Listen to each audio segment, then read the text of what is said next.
Well, good morning. I'm so glad you guys came out today because we're really excited about these markers. I know that when you think about markers, I always thought of those big, not very attractive gray signs that you see along the side of the road everywhere in Tennessee and everywhere else. So several years ago, actually in 2012, our historian at the time, Vita Wilson King, had this creative idea to see if we could maybe create some markers for Pigeon Forge that highlighted the historical aspects, since most of the things in town are very current, have to do with our tourism industry. And so that is where this project began in 2012. And so we just want to show you these today. And our hope is that after you see a little overview of the markers today, that you'll want to go out and take a drive-in tour and see them all in person. They are beautiful. And we have some drive-in tour brochures here with us today, so when we're finished, if you would like to come up and get one of those, we'd love for you to have them, and we have more at the library, and they're also online, also through the city website, where you can see those there. So we're going to get started and tell you that are you going to do this, or am I going to do this? You can do it. Well, knows in what. The idea was, as I said, back in 2012, the first thing we did was Miss Vita asked our city manager, Arlene Teester, what she thought, that if we might, our first thought, I think, was to do about 3 markers. And we had some ideas of what we might do those markers on. And it's funny how the project evolved over time and over the years. Can y'all hear me okay? I have a different mic, okay. After the initial approach with the city manager, we had to go on to the city council after that, and letting them know that we did initially want to purchase the 3 historic markers. The first considerations were for the Pigeon Forge Iron Works, Fort Ware, and the Pigeon River Railroad Company. And as you can, there was possible consideration for later on if we had money left, but at that point we were just planning on those first initial 3. Go to the next one. Yeah. There were lots and lots of hurdles that Vita had to overcome, and as I started digging into her files, I realized she not only had to appease all the specifications of the City of Pigeon Forge marker requirements, which was just 1 page, thank goodness, but the state of Tennessee had 6 pages of requirements there, so that's just one of the little six pages for the state. So every marker has to, for the state of Tennessee, meet these requirements. So she had quite a bit of work to do to get that accomplished. And after that came the design ideas, the schedule, bid proposals, installation specs. I do want to tell you that even though Vita had this awesome idea to start this project, we got online and we started looking at other places that were doing markers today and what they look like. And I want to tell you something, I did not know this. And someone who has really nothing to do with history told me I should go online and look at something called Historical Marker Database. And that is a website where you can go and put in your zip code, you can put in your state, whatever location you want to do, and you can see every marker that's in that area. You can look and see what new markers have been constructed just recently. People plan their vacations around these sometimes, and I was not aware of that. And that's where we got some ideas of what these markers look like. But even though we had the concept, the person that really took these markers and took the photos and the information, the research that we had, and made them come to life and make them beautiful, I want to give a shout out to Adam Phelps with Allegra Printing, because he's the graphic designer that created the logo, and that's not what the logo looked like at first. I think the first time we saw it, I think it was red, but we wanted them all to be consistent and attractive, and so Adam is the one who really made them come to life and make them look like they do today, and he just did a great job, I think. And so we're going to talk about these markers not in the order that you would drive by and see them, but in the order that is listed here, the way not the way we created them, but the way they are in the driving tour, which is just a logical way to see them. So the first thing we want to look at is the Pine Grove community. And I want to just ask you, do you guys know where Pine Grove is? And where's Vita? She's not even holding her hand up. Well, I grew up in Pine Grove. As you come into Pigeon Forge and you come on around where Sonic is and the big Tennessee State Bank building, you guys know what I'm talking about right there? Okay, if you go down that hill, that little area there, when I grew up, my address was Route 4, Pine Grove, Sevierville, Tennessee. As I got older, that same house, the address became Meadowbrook Lane, Pigeon Forge, Tennessee, and today it is Fenway Drive, Pigeon Forge, Tennessee, but it's the same house on the same street in Pigeon Forge. But in my lifetime, Pine Grove was just a community of houses, nothing else. But I was really interested when Vita started working on this marker because I did not know that 100 years ago, Pine Grove was a big community. It had several stores, it had grist mills, it had a school. Of course, it was clustered around, at this point, Henderson Chapel Baptist Church, which is also where I went to church as a very young child. And one of these pictures in the middle that I know it's hard for you to see here is really special to me because it's dinner on the ground at that church, and I believe Norbelle Owenby's in the middle of that, who was my preacher's wife as I was growing up. And so I had no idea all the things that used to be in Pine Grove. And as evidenced by y'all, nobody even knows where Pine Grove is anymore. But that's what that was called even in my lifetime there. And so that's the first marker on the drive-in tour, if you want to begin doing that, is at Pine Grove Community. And I do want to tell you that I also thought it was interesting to find out that the Pine Grove School, although it was once thriving, it had dwindled in the 1930s to just a one-room school, and it closed in 1947.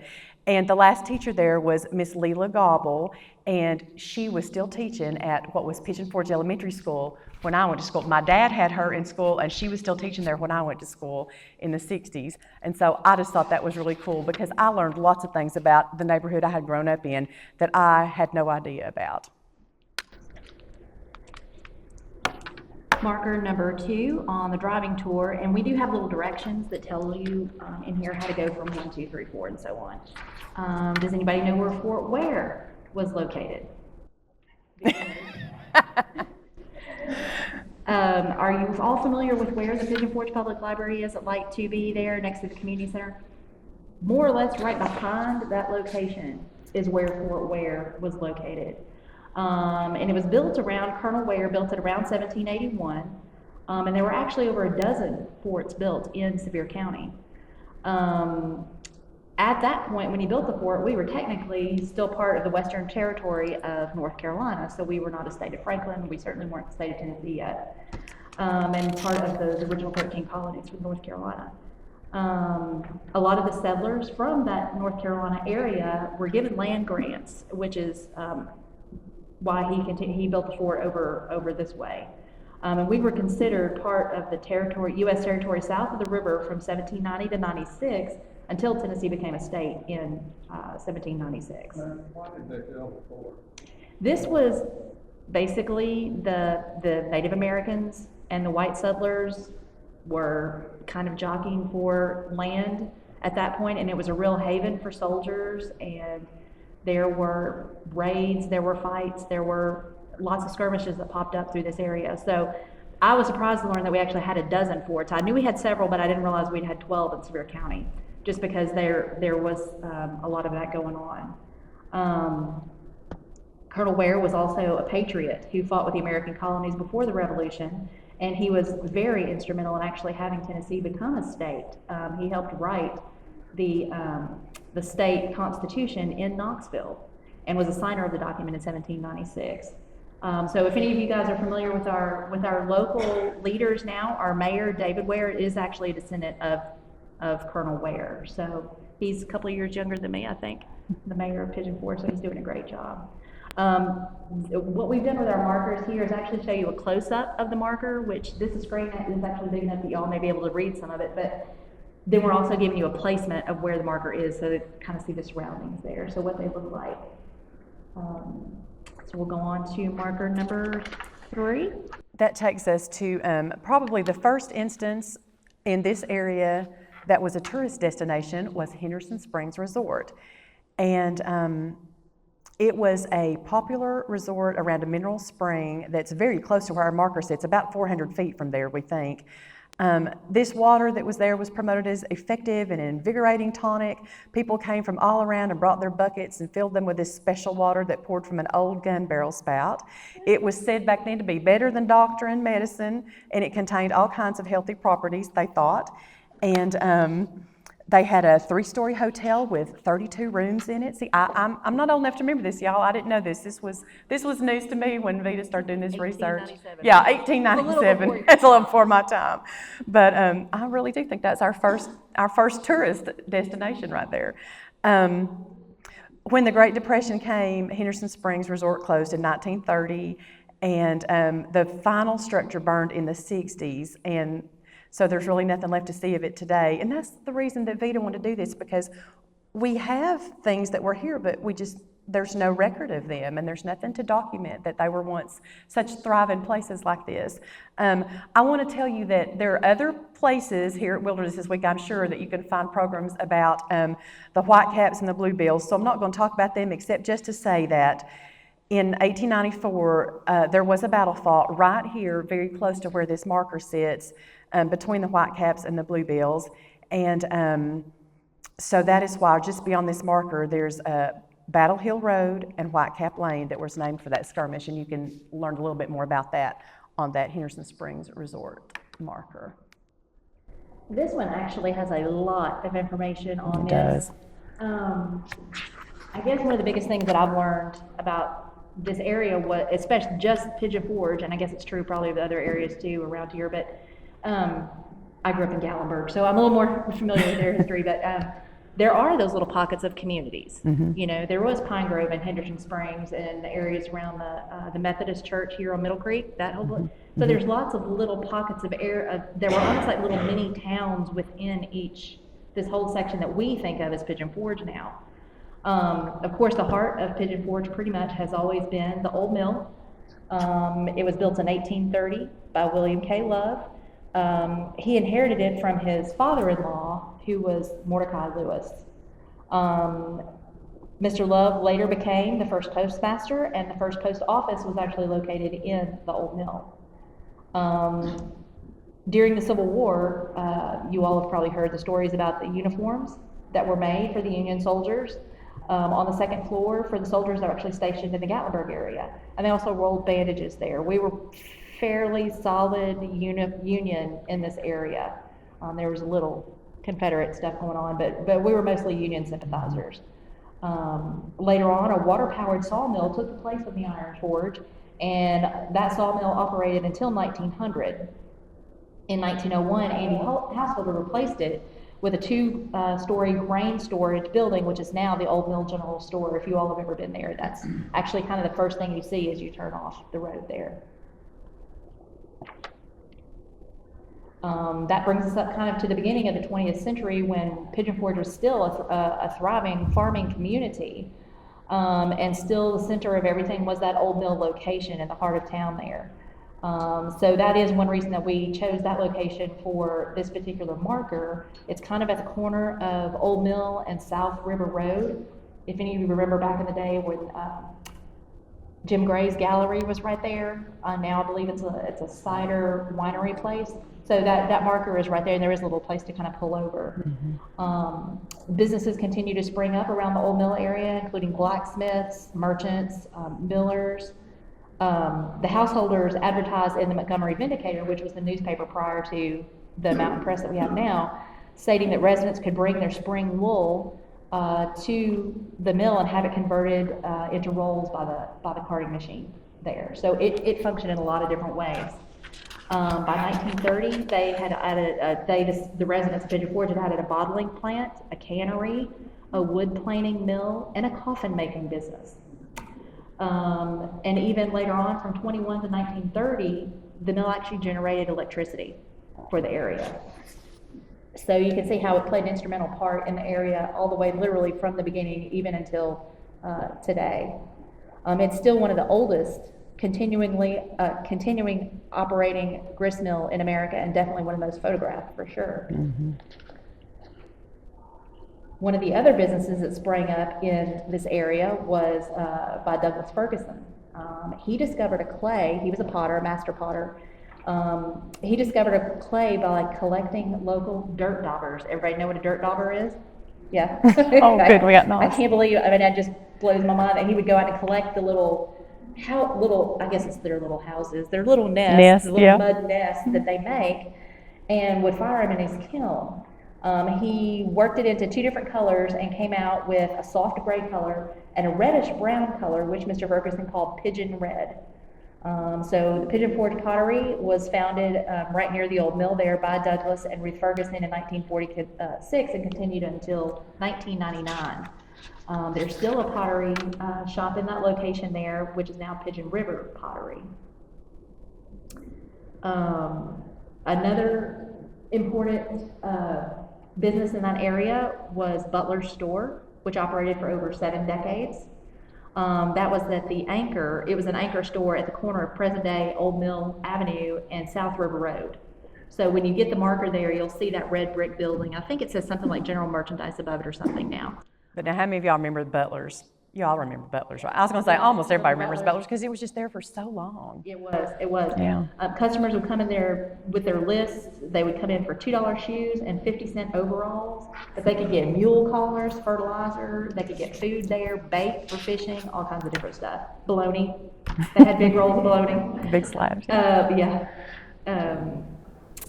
He also would let them carry credit until their tobacco fields came in. So if they needed something for their families and didn't have any money, he would let them carry that credit a little bit. Obviously, bigger stores started coming in, and they closed their doors in 1994, but the building is still actually there. And finally, I told you this one had a lot of information on it. 1920s, there was the Pigeon Forge Bottling Company, located in that general vicinity, kind of over behind the old mill area there. They operated the bottling company, which sold orange blossom, cherry blossom, lemon sour, strawberry, and I have no idea what parquet is. Does anybody know what parquet flavor? All I had was butter in my head, and I don't have a clue. Those were soft drink flavors, and they sold them for 5 cents. So you can see this is an actual bottle from the bottling company. It was 6.5 ounces, manufactured by that bottling company. So there's a lot of great information on that particular marker. Every time we do new marker, I'd say, "Oh, Vita, this is my favorite," because Adam started putting like those 3D elements in, and that bottle just looked like it's sitting there on top of that marker, and so I just thought that was so cool. And I was really hoping somebody would know what parquet flavor was today, because I'm gonna have to figure that one out. The next marker on the tour is actually the first marker that was created back in 2012, the Pigeon Forge Ironworks. So we thought we should start by explaining how Pigeon Forge got its name, which I'm sure you guys all know that by now, that the pigeon comes from the Pigeon River, and forge comes from the Bloomery Forge, which was obviously right by where the old mill is. But we thought we'd explain that on the very first marker there. Honest, my favorite part of this one is that picture that is drawn there. The Old Mill General Store, this sort of crosses over to the one Christina just did about early Pigeon Forge, but the Old Mill General Store sits on the forge site, which was first replaced with a water-powered sawmill, and it went out of business, and a large grain storage room for the mill was added about 1901.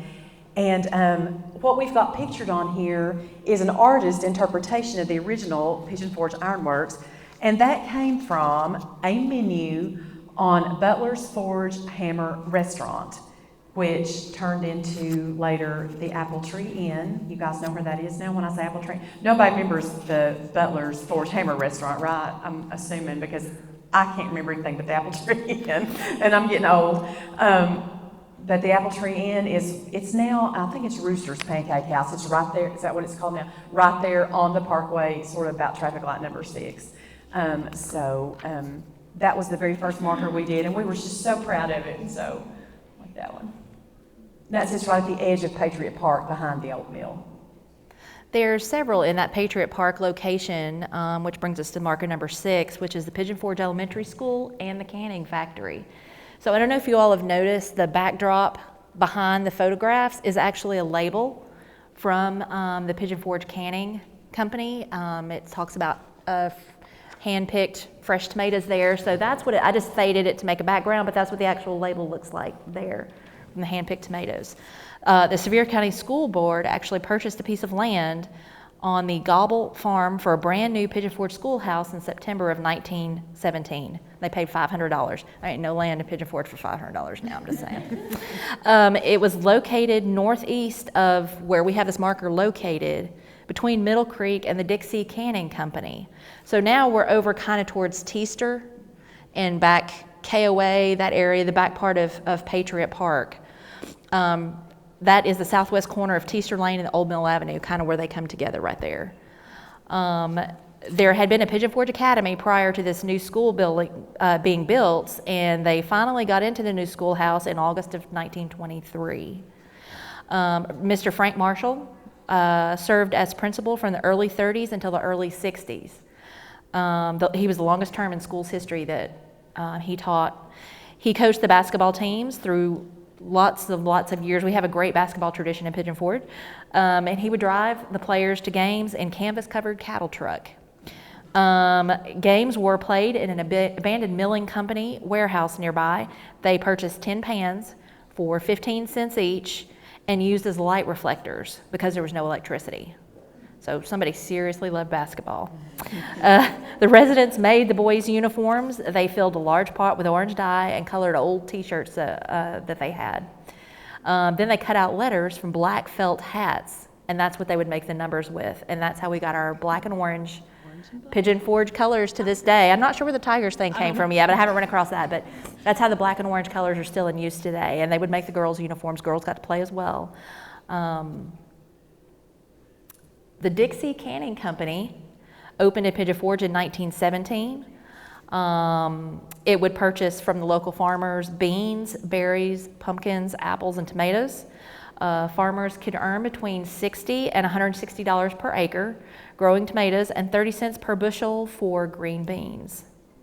The Stott family and householders of Pigeon Forge bought into that company in 1920 and renamed it from Dixie Canning to the Pigeon Forge Canning Company. Then in 1930, about a year after the stock market crashed, the Stokely family of Newport joined into the company. And at that point, the company, the canning company was over 12,000 square feet of floor space, so it was pretty good size, and had a canning capacity of 48,000 cans a day. There were about 100 employees during canning season, and the way the women would know when to come to the factory when new vegetables had been brought in was they would blow a whistle. And the women in town knew that a new crop of vegetables had arrived at the canning factory and it was time to go to work.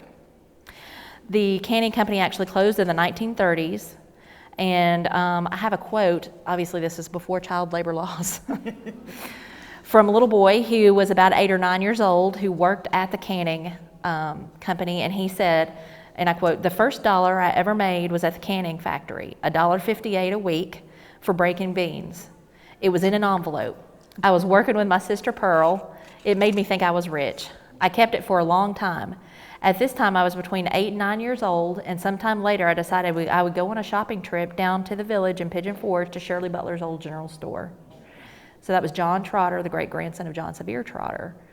So he held on to that money, and I bet $1.50 went along pretty good. He was rich at $1.58. He was.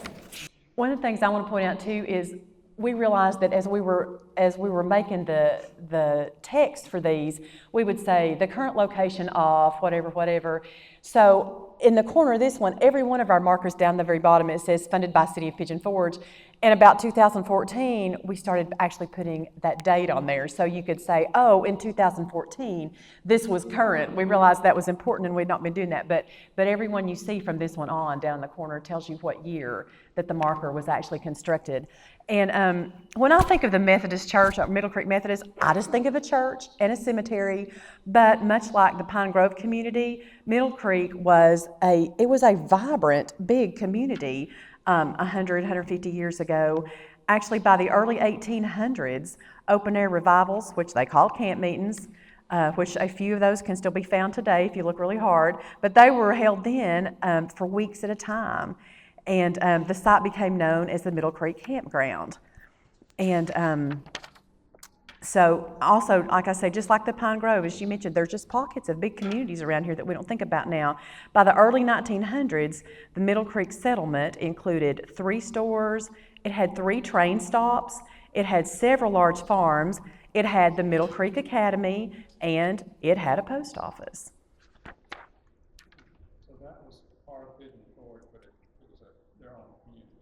Yes, sort of like Pine. Well, we didn't say this to begin with, but obviously Pigeon Forge was not incorporated as a city until 1961. But yeah, it was considered part of that. Although we found some other things that that are so much part of Pigeon Forge today that we've even seen called Gatlinburg. And so, I mean, I don't know, different people might have called them different things. But this is a really nice marker too, over there, right, as you can see, right in front of the church. It's very easy to see and to get to. That's such a beautiful church. It is so pretty. I Yeah. heard this was the most photographed church in the county. I believe it. You know what, I believe that. I've not heard that, but I bet that's right. Yeah, I can't think of another one that would be. I couldn't take a picture of that marker being that close to that church. Church without the church. Like I was like, that's just wrong. I know I need to close up on the marker, but I just got to get the church in there. Yeah. So that's beautiful. And does everyone know where that Middle Creek Church is? Fairly close. It's just off Veterans Boulevard there, kind of just past Dollywood and Splash Country, off to the right off Jail Road, and then a quick left there. So we have directions, but that's kind of the little area that we're talking about. Going to see. Absolutely, agree. Yep. This is the Pigeon Forge Baptist Church marker. I think you all know Pigeon Forge. The Baptist Church is actually the red brick building on the Parkway now, but it originally started in a house on the River Road at a meeting house, which shared a space with other denominations, and actually had a school in 1869. They did prohibit Sunday travel by wagon, so there wasn't a lot of going to find services elsewhere. They kind of discouraged. Sunday was a day for rest, and that was the Lord's day, and you just didn't travel. Pigeon Forge, they still had the circuit. They had the circuit riders going around and meeting, and they would alternate weeks. Pigeon Forge met on the third Saturday and the following Sunday morning for their church meetings. Anyone who wanted to be baptized could be baptized in the Little Pigeon River, so I'm sure that was invigorating any time of the year. Then later on, the large and householder families donated just over an acre of land to build their own church in December of 1913. The new building was actually dedicated on October 4th of 1914. By late 1914, they had a total membership in the church of 62 families. The white wood frame building held worship services from 1914 until October of 1959. The members then pooled their money together and purchased 8 acres of land for $25,000 on October 22nd of 1956. And in 1960, dedication services were held for that new brick building that's on the Parkway now next to Taco Bell, which is 3290 Parkway. They had dismantled the church, and Wayne Ogle purchased that building and then later donated the early church bell from that white wood building back to the congregation on the Parkway. The bell is still there at the Pigeon Forge Baptist Church, and it signaled back in the day. They used it for emergencies, they tolled for the dead, and they called people to worship with that bell. So that is on the Parkway there next to Taco Bell. But no, that's not where the marker is. That's not where the marker is. That's correct. Yes, Dollywood. Thank you. I just realized that. The marker is actually Dollywood Lane, right across from. There's a graveyard still there, so it feels obviously like there could have been a church at one point. There was right there across from the Gatlinburg Golf Course. Right on Dollywood Lane there. So there's a good place to pull in right there if you want to stop. I love that picture at the top of this one of that white wood building. I love that one. Christina and I were talking about how we love the old pictures of a big gathering of church, whether it's Bible school or dinner on the ground. We love those old. And there's also a picture up there. I'm about to tell y'all how old I am. I'm exactly the same age as the city of Pigeon Forge, okay? But my childhood, Preacher Cope was First Baptist Pigeon Forge. I mean, I don't even remember, Vita, how many years he was there. But he was there for the longest time, and so I'm really glad that she dug it down there and found a picture of him to put in there. So that's a nice one. That's also very easy to pull off and see that marker where it is there. And that brings us to our next marker, the Pigeon River Railroad. I don't think of Pigeon Forge as a railroad town. I never heard I never heard railroad train whistles at night until I went to Carson Newman in Jefferson City. They would wake me up at night because I wasn't used to hearing that. But back in the day, as they say, the railroad was an important part of our communities here. The Pigeon River Railroad was incorporated in 1916, and it began operating about 1919, and it extended the line of the Knoxville, Sevierville, and Eastern Railway, which is KSE, from West Sevierville up to the community of McCookville. And sometimes residents called this, instead of the Knoxville Slow and they called it the Knoxville Slow and Easy, KSE. And when Vita started digging into this and I looked at this, I was like, McCookville? Do y'all know where McCookville is? Everybody shouldn't do this. What? Hey, we got a winner. We got one. Well, I did not know where McCookville was. What's funny about that is now that we've done this marker, McCookville pops up on my GPS sometimes. It pops up on the weather map when they're doing the weather, like, out of Knoxville. It was a community that I had never heard of that's actually on the spur. It's about a mile south of Pigeon Forge. It's off the spur. That was something that was new to me. I had never heard of that before. What's pictured here is locomotive number 20, which was one of theirs, and one of those locomotives from the Smoky Mountain Railroad was used for display at Rebel Railroad, and it still remains right now in Pigeon Forge. You know where it is, right? It's on Dollywood Lane. It's the one right there behind where you can go still, I think, buy the Dollywood tickets, even though their main office has closed. My favorite part, without a doubt, of this marker, though, is that hand-drawn map that, if I'm not mistaken, was in a railroad book, right, Vita? And the author is deceased, I believe, and it was published by, I don't remember, Indiana Press, some university press. I can't believe that she found this map and just in time to put on this marker. But this is a really pretty marker, and I love the picture of the depot of the three young girls sitting there where it says Middle Creek. I just think this is a really nice one. I will tell you this. This is not the most attractive location. It's actually right in front of the substation, but as Vita was working on this marker, we took a trolley ride one day. We got a trolley driver. She rounded up all the older residents she could think of that would remember where the depot was, and we took a little ride through town.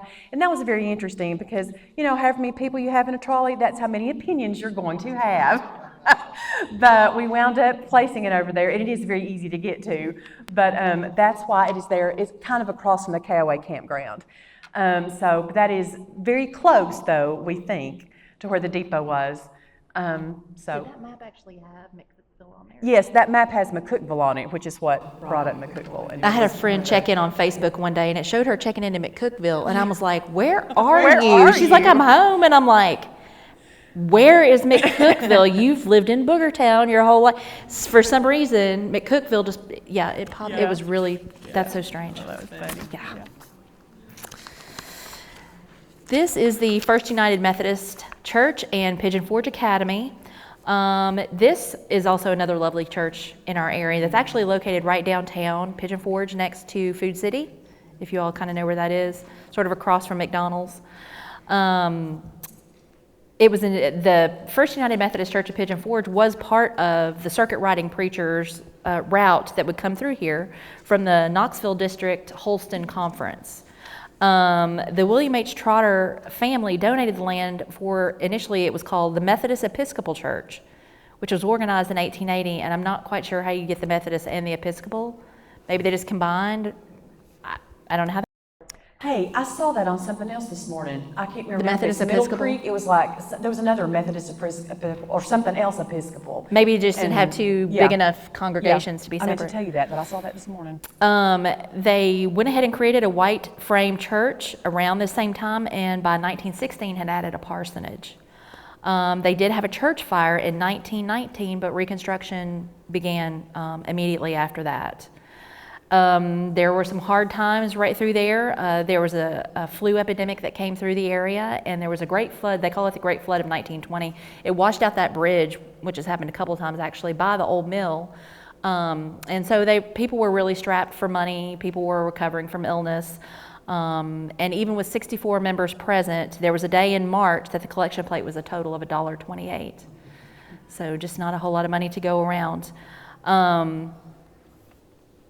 They recovered over the next couple of years financially and health-wise, and in 1922, they had actually raised $4,000 for unpaid construction costs. Obviously, things had started to turn around.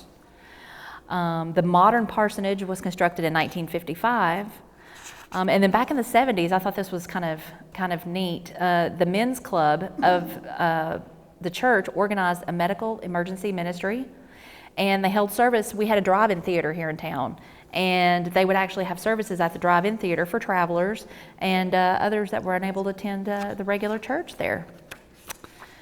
Yep, so that was a really neat. So is the church that's there now, is that the one they rebuilt? That is the one they rebuilt. And then everything is just kind of moved and around it. Yeah. Yes. That's an easy place to pull in as well. Yeah. Yep, that's a good one. Well, while a lot of our markers are clustered, obviously, around Patriot Park and the Old Mill area, this one is just a little bit further on down into town, a little closer to Gatlinburg. Golf Drive, actually, is what it's off of, which is up closer to traffic light number 8, and it is Brodie Dairy. And Dr. Robert Brodie was a practicing Sevier County physician from 1937 to 1983. It's a long time. And he began a dairy at this site up here in Pigeon Forge in the 1940s with one half-breed Jersey cow. Why, you ask, would this doctor start a farm? Well, let me tell you why. Because a family whose child was suffering from diphtheria needed money for treatment in the Knoxville General Hospital, and so Dr. Brodie bought a cow from the family, and that child went right to the hospital. And so before long, other folks started paying Dr. Brodie with cows, and Dr. Brodie never accepted a family's only milk cow, but he would just ask, next spring when you had a calf, I'll take one of those calves. And so by 1952, his dairy herd had the best record for quantity of milk produced in the entire Southeast. He sold milk to milk plants in Knoxville, and my daddy can tell you which ones, and I have not had a chance to ask him this week because I can't. Wolf, I feel like, is one of them. Was Pet one of them? I can't remember, but he can tell you 2 or 3 of them. His hospital served the dairy milk, and he sold it to local residents for 50 cents a gallon because he knew that the better milk they had, the less likelihood of rickets, which is caused by a vitamin D deficiency. These milk cows were also shown at the Sevier County Fair. However, they realized that the fair's loudspeakers were making those cows nervous, and it was reducing their milk productivity. And so from that point on, they blared radios in the barn for those cows.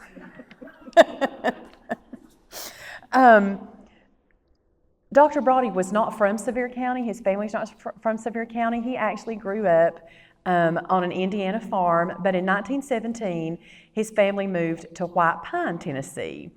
And then from there, he went over to college in Maryville to study agriculture. But while he was there, he felt God calling him to do something else.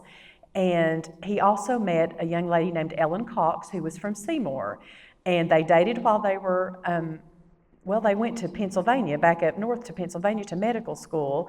But they got married in 1930, and they served as medical missionaries in China from, they were there in 1936 when they had a malaria epidemic. And the Chinese loved them very much, but they left in 1937, just before World War II broke out, and they decided to come back to Mrs. Brodie's native county, Sevier County, and they opened a medical office over Wade's department store in Sevierville. Does anybody remember Wade's department store? You are too young back there, I know. Vita does that. Wade's department store was right across from the courthouse on Court Avenue, and that's where his medical office was. He also had Brodie Hospital right downtown Sevierville on Bruce Street that opened in 1940, and he felt like this was his greatest accomplishment. And obviously he practiced till 1983. I want you all to know he delivered. We've got a little picture right here in the middle, down sort of at the bottom. I've got a pointer, don't I? I forgot. I don't know how to do that little pointer. Of some little baby girl's card. I won't tell you who that is, but she's sitting in this room. and it was not me. It was but not me. He delivered 7,107 babies in Sevier County. So he delivered a lot of the Sevier County population. And Mrs. Brody, of course, was a nurse, and so she assisted him. Huh? Oh, I was going to say, no, he didn't deliver her. She is too young. Did he deliver your daddy? That is so cool.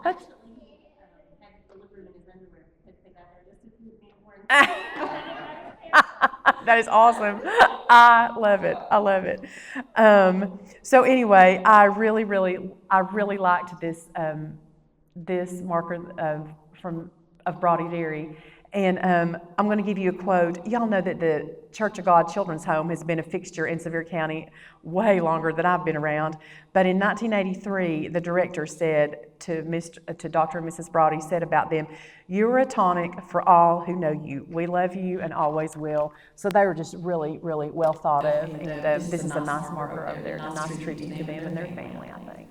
And I wouldn't have thought about, farmers had cows, but I would not have thought about, just like trains, I didn't think about us actually having a dairy farm actually here, right in the heart of Pigeon Forge. It's kind of down around Traffic Light 10 there, across the road, and I think that's just another little community area thing that's pretty neat.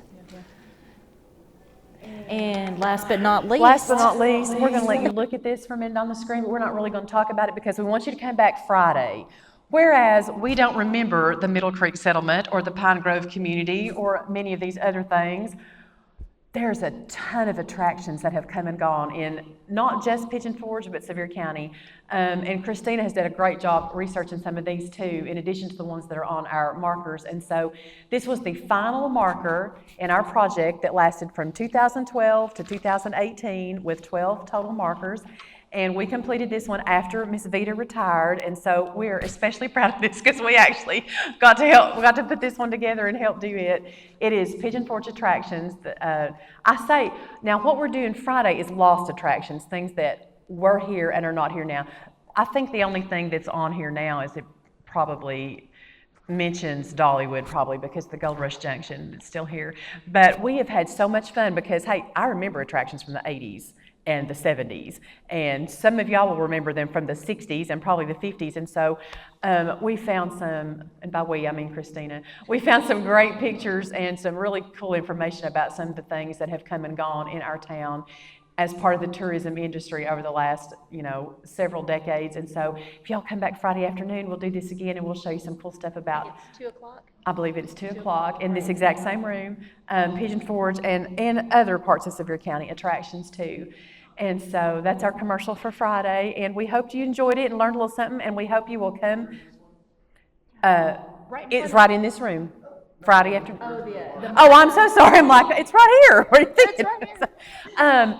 Okay, well, I don't really want to tell you where this is. This is right in front of Krispy Kreme, but you can pull in the parking lot right there and see it very easily. I will go ahead and tell you the reason we put it there. Have any of you ever heard of Fairyland? There was an attraction here for just a few years called Fairyland, and we believe it's about where the Thomas Kincaid Gallery is right now on the Parkway, and just a few feet down from that, there's a trolley stop right there, and that was a really logical place to put this attractions marker, and that's why we put it there, to get you up there in the upper end of town and know that where Fairyland was up there. So this marker is placed where Fairyland used to be, right on the Parkway. Up on the south end of town, up south. It doesn't make sense, does it? But anyway, but I love looking back at some of these attractions here that I remember growing up and being here. Yeah, it was really fun doing this. So, yes, sir. Yes, we have the driving brochure right here. It's also on our website. It has some coordinates. You can stick them in we've got very carefully put the address, so you can put in your GPS if you have it, and it's very easy to get to. But we put them today in the order that we felt like was most logical to go around and see them all. But yes. We got high tech and low tech. We got it online and we got it on the brochure right here, so you're covered. Yes, it is on the Pigeon Forge website and also on the historical database.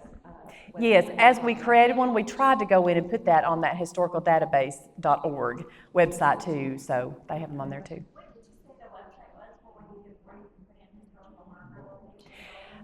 It's, I didn't say that. It is actually hmdb.org, historical marker database.org. If you just Google historical marker database, it'll pop right up, yeah. And that's really neat. Like she said, you can use that database for any place in the country. And listen, the first marker that we put on there, it had 90 hits like in the first 24 hours, and that is what opened my eyes to. Wow, people really look for these. This was really cool. I had no idea. So